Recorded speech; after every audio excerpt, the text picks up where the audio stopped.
Amigas y amigos, muy buenas noches. Muchísimas gracias por venir. El primer trabajo formal que tuve fue a los 18 años en el desaparecido diario La Prensa. Ingresé como arte finalista, un oficio de artesanos hoy extinguido. En el departamento de arte final debíamos adecuar la pauta del diagramador, recortando y disponiendo los textos sobre un pliego inmaculado de cartulina. Los elementos gráficos, líneas y curvas, había que trazarlos con auxilio de reglas y escuadras, mientras que los titulares debían aplicarse manualmente letra por letra. Desde luego que el supervisor tenía un estimado de tiempo para cada pliego, que nos obligaba a cumplir regularmente, salvo en horas de cierre, que había que disminuir la marca establecida.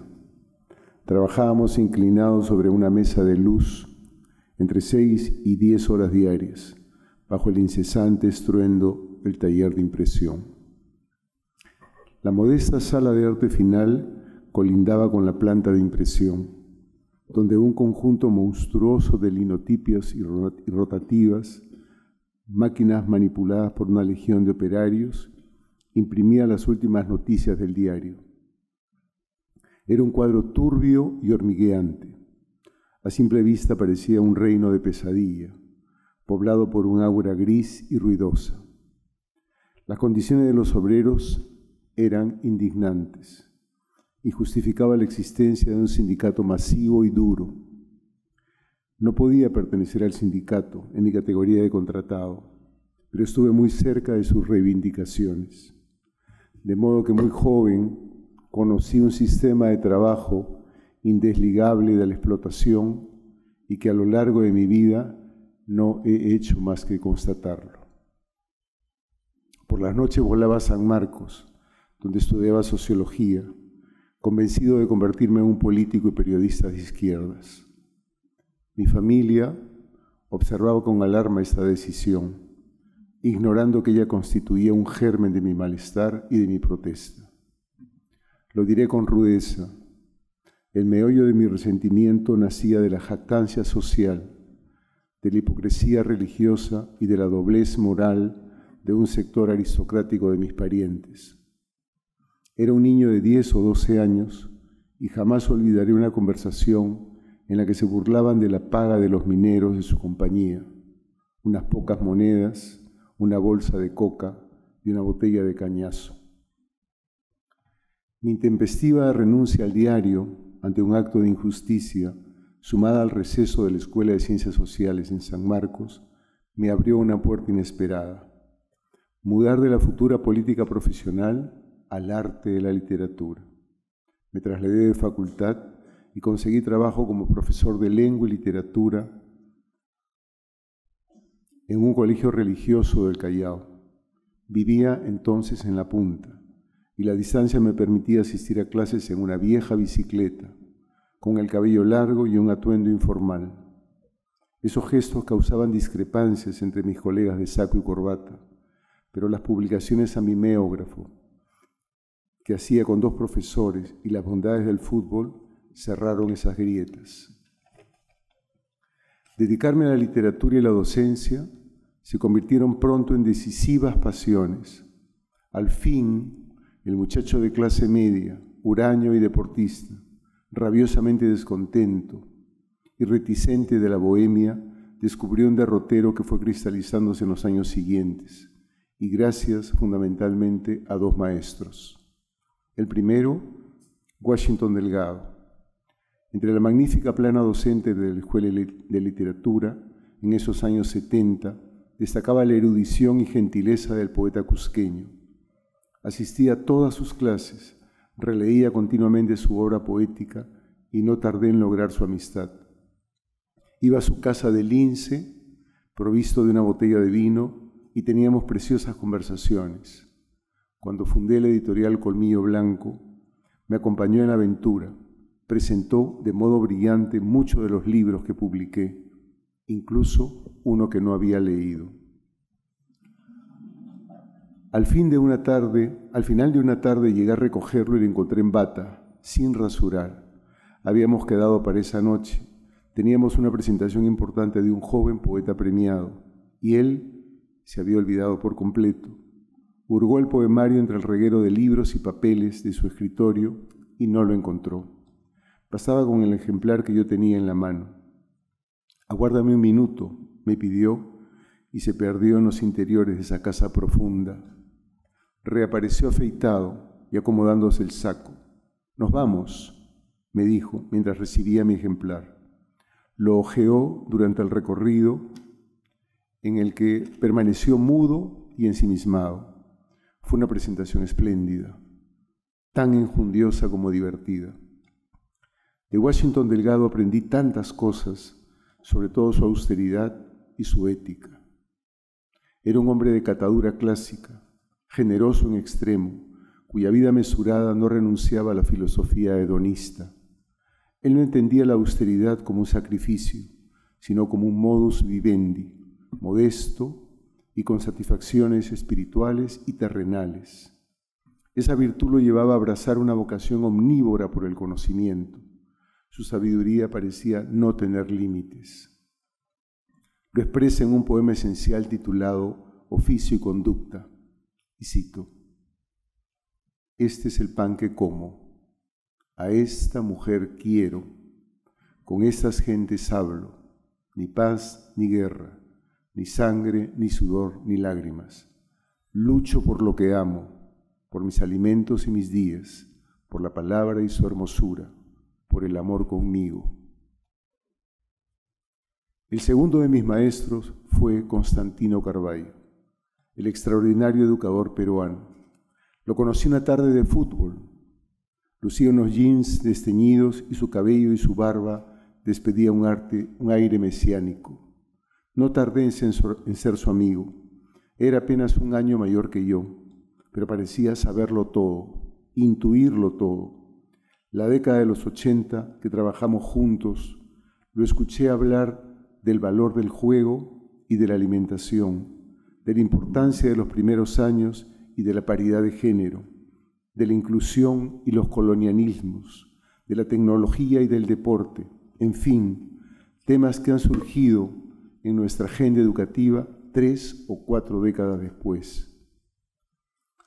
Sus interminables charlas sobre el currículum oculto en tensión con el currículum oficial, sobre el hábitus como esquema en las relaciones humanas frente al capital cultural como acumulación exclusiva de un sector social, han sido lecciones fundamentales en mis largos años de profesor.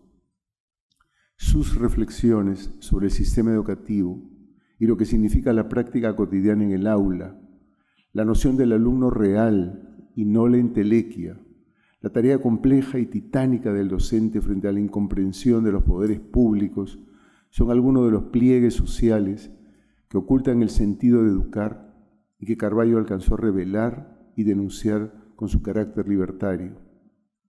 Lo que había entrevisto en mis primeros años de profesor, en los que ardía por ser diferente, pero sin tener un norte, me lo dieron su pensamiento y las aulas de los Reyes Rojos. Aprendí que el sistema escolar es un lugar donde se reproducen las estructuras sociales y se perpetúan los paradigmas culturales y políticos. Hace unos años, pocos, una profesora de inicial me contaba con detalles las condiciones en que dictaba clases en un aula de una escuela del Arenal. Era una zona de Ventanilla, un distrito menesteroso y con altos índices de contaminación, donde debía tener confinados a un grupo pequeño de estudiantes en un container donado por una empresa naviera del Callao. «Pobres niños», exclamé, «se sancocharán ahí dentro». No atiné a decir otra cosa, eran todavía meses de verano. «Ni tanto», respondió ella con resignación, «los padres de familia han abierto algunas ventanas con sus sierras». Confundido e indignado, quise saber más. Indagué por los horarios de clases y el número de estudiantes, por el material didáctico y los juegos de recreo, también por el área del contenedor. Ella respondía naturalmente, a veces usando las manos para indicarme las medidas aproximadas. Ante este drama, me pregunto si se requiere algún talento o basta una pizca de sensibilidad para presagiar el futuro del niño que se acerca a limpiar las lunas del auto o de la niña que pasa con una sonrisa vendiendo caramelos. ¿Cómo se alimentan? ¿Estarán estudiando? ¿Terminarán la primaria? ¿Ingresarán a la universidad? ¿Conseguirán un trabajo justo? ¿O terminarán abandonándolo todo? El niño arrojará la franela en alguna esquina y la niña dejará la caja de golosinas en un rincón de la acera para derrumbarse por el abismo de la ciudad. No fue difícil darme cuenta de que el arte de la literatura y el arte de la enseñanza constituían en mi vida un punto de inflexión y a la vez de concordia. Me ofrecían la inmejorable posibilidad del estudio y de la transmisión de un idealismo que trascendía los obsoletos trajines del mundo de la política. Quiero decir que no había nada más revolucionario que una nueva forma de enseñanza. La docencia permitía sin duda participar de múltiples hallazgos y compartir con los estudiantes la algarabía, el sufrimiento o la incertidumbre que ofrecen los textos literarios y que vivíamos habitualmente. De las publicaciones a mimeógrafo que empecé a hacer en los diversos colegios, antes de llegar a los Reyes Rojos, pasé a fundar una editorial en este colegio barranquino y más tarde, luego de un viaje a España y fascinado por el impulso editorial de ese país en el campo infantil y juvenil, resolví crear la editorial Colmillo Blanco. El sello nació a mediados de los 80, años atroces de nuestra historia, en medio de las devaluaciones y del ominoso derramamiento de sangre. Yo volví a encontrarme con el estrépito mecánico de la imprenta. 12 años después de mi primer trabajo, el paisaje editorial había cambiado. Las placas de zinc y la impresión offset habían reemplazado los lingotes de plomo y la impresión tipográfica. Pero fiel a la nostalgia, me las arreglé para hallar una vetusta imprenta en el cercado de Lima, a pocos metros de esta casa, donde todavía pude manipular aquellas bellas criaturas de molde metálico que representan cada una de las letras del abecedario. Algunos libros salieron de aquella caverna iluminada, y entre esos y los que optaron por la modernidad, conseguí editar alrededor de 130 libros. Sin embargo, al margen de las publicaciones, confío que Colmillo Blanco significó para muchas de las personas que escribían entonces una fuente de afectos. En los años siguientes volví al estudio y la creación, volcado ahora al terreno de la literatura infanto-juvenil y al deseo de contribuir con el magisterio, cuya formación profesional aparecía ante mis ojos cada vez más desatendida y con un obligado sesgo burocrático. Maestras y maestros exigidos a remar como galeotes, desestimando el sentido originario del término educar. Recordemos que la palabra proviene del latín exducere, que significa encaminar, dar al que aprende los medios para abrirse en el mundo y encauzarlo hacia su pleno desarrollo. No obstante, ¿con qué expresiones educativas se trafica hoy en nuestro mundo mercantilista? Nociones como gerencia y gestión educativa, estrategias y tecnologías de última generación, profesionales exitosos y líderes antes que ciudadanos, han desplazado el interés humanístico y secuestrado la autoestima del docente, deshonrando a la autoridad magisterial. Procuré escribir para niños, niñas y jóvenes, atendiendo en primer lugar a la curiosidad como motor de esa singular enseñanza que filtra la literatura.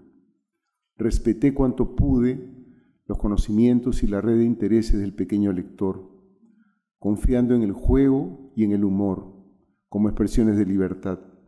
Enfilé mi puntería a desplumar la prepotencia, el autoritarismo y la vanidad de los adultos. Y en estos últimos años, esta fiesta creativa se encaminó hacia una preocupación más social, me interesé por los recodos donde nuestra literatura infanto-juvenil parecía intimidarse. Los roles de género, los desastres causados por la guerra armada y la violencia de abuso sexual, explotación laboral o abandono escolar que sufren nuestras poblaciones más vulnerables. Y no es solo la intimidación frente a ciertos asuntos urgentes, sino es el repliegue de los creadores ante la escasa demanda editorial, o las objeciones por rebajar el tono, cuando no la censura que tanto daño ha ocasionado al arte.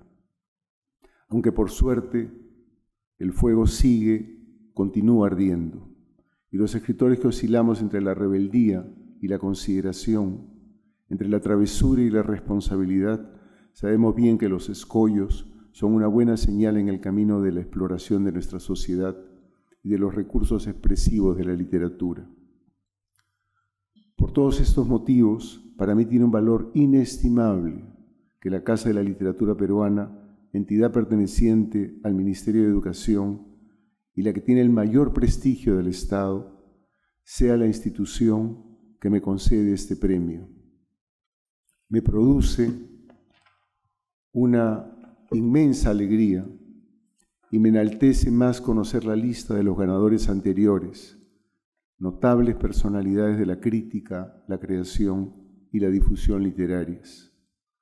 Aunque debo confesar que me abruma reconocer que hay escritores y escritoras que merecerían estar en mi lugar.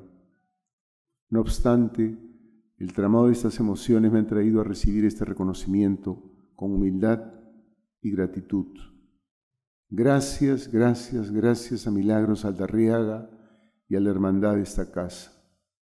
Gracias a mi entrañable familia, a mis amigos y los amigos presentes y ausentes, a mis estudiantes que tanto me han querido a lo largo de 45 años, y a la Universidad de Lima que me ha consentido la necesaria independencia. Y gracias de manera muy especial a Luzmila y Rosario, mi madre y mi esposa, a mi hija Nayara y a mis hijos de Alonso y Vicente, y a los hijos de mis hijos, mis nietos Tizán y Nuno, quienes me enseñan diariamente los dones del amor. Gracias.